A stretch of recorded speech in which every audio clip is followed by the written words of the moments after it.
Hello, Mr. Adams coming back to you here with another math video. This time we're going to be looking at circles.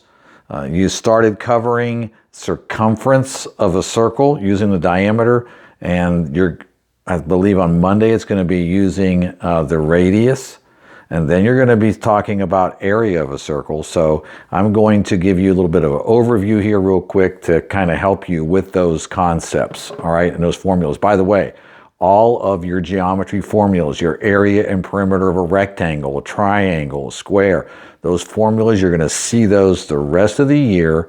You're going to know how to use them on homework assignments, tests, quizzes. You're going to see it. The same thing with the circumference formulas and the area of a circle formulas. You're going to need to know them, all right? As well as that review I just did, my last review on the 3 types of percentage problems. You're going to see those the rest of the year as well. All right, so circles, all right? We have a circle, center of your circle right there, all right? Then we have the diameter of the circle. The diameter of the circle is a line that goes from one side of the circle to the other side through the center, all right? Through the center of the circle. So going through the center, make that line a little bit better for you, all right? We're going to call this A. We're going to call this B. We'll call this point over here C. All right? Now, mathematicians started playing around with circles, right, which they tend to do, and they realized that there was a direct relationship or correlation between the diameter of a circle and the circumference of a circle. The circumference is the distance around. It's the perimeter of a circle.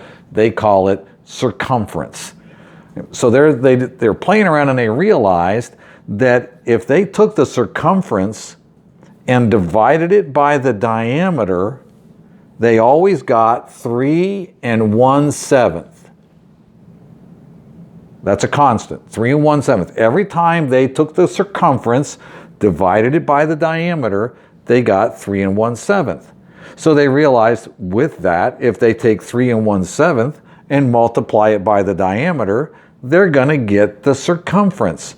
Hence, the reason you have your formula for the circumference of a circle is, now they call 3 1/7. They had to have a symbol for that, because it can also be 3.14, which is the decimal equivalent of 1/7 rounded off.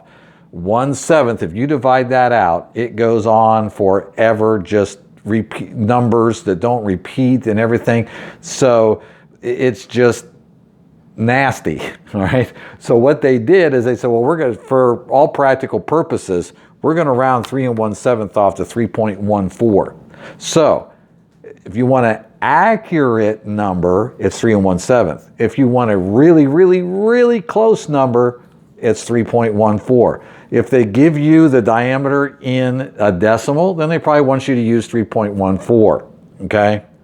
If they give it to you in a fraction, they probably want you use 3 1/7.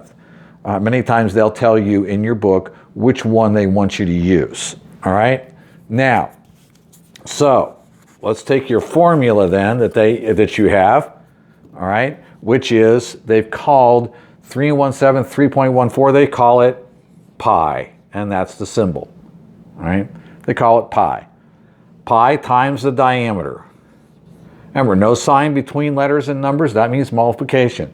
Circumference is equal to pi times the diameter. That's pretty cool. Now, remember, a line from here is AC, or AB, is a radius. It's half of the diameter, all right? It's half of the diameter. So it can be pi d, or they also say 2 pi r, r standing for radius. Why 2 pi r? Because the radius is half. So if you want to know it's 2 times the radius times pi. 2 times the radius, what is that? The diameter, right? So that's why they do that. If you're given the radius, use 2 pi r, or multiply the radius times 2 and use pi d. whatever you do, it's still basically the same formula. This shown a little bit differently. All right. So that's what they're doing with this. Now, for instance, let's say you've got a diameter. All right. This diameter right here, let's say it's 6 inches. All right. So the formula says C equals pi times the diameter. I'm going to take 3 1/7, which is pi, times 6. That's 3 1/7 times 6 over 1, right? 3 1/7 is 22 over 7 times 6 over 1. I'm going to multiply this out, 22 times 6. You can do that, 22 times 6, 12, 13, 132, right? Make sure that's right, 12, 13, yep. 132 over 7. You divide that out, all right, and figure out what it is. You take 132, you divide it by 7. 7 goes into there once, right? Not twice. That's 7. You got 62 left down here at the bottom, okay? 7 into 62 goes, well, 7 times 9 is 63, so that's going to be 8. And you're going to have 6/7 left over, 18 6/7. So you divide it out, make your remainder a fraction, and you figured out the circumference, okay? Equals pi times d. And in this case, it's 18 6/7, right? That's how you do it. You got to multiply, you got to change your mixed number to an improper fraction. In this case, it's by a whole number. You put it over 1. You multiply it out. Change your improper fraction to a mixed number. Okay? Change your improper fraction into a mixed number. If it's given to you as a decimal, they might tell you to use 3.14. Then it's just multiplying 6 times 3.14. Multiply it out, move your decimal places 2 places, and you have your answer. All right? So that is circumference. You may have to use the radius number, all right? If the diameter is 6, the radius is 2, or excuse me, is 3. It's half of that. So if they give you the radius, you use circumference equals 2 pi r. Or just multiply 2 times the radius, 6 times pi. Do it, all right? Get your answer.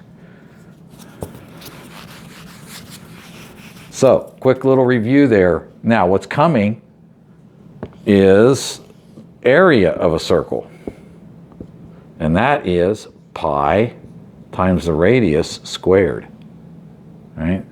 Pay attention to your math lessons in the book. It's going to go over this stuff. It's going to tell you, you've got to watch those lessons. You're covering new material. I'm not going to be able to do a video on every single one. Please watch the lessons. If you have questions, ask me. All right? But pi times the radius squared is the area of the circle. We're not talking distance around it now. We're talking about how much space, how many square inches, square feet, so on it takes up. That's coming next. All right?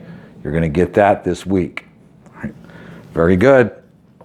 Catch you later. I'm going to be doing a review for the Quiz 11 coming up on Tuesday. That's coming out also.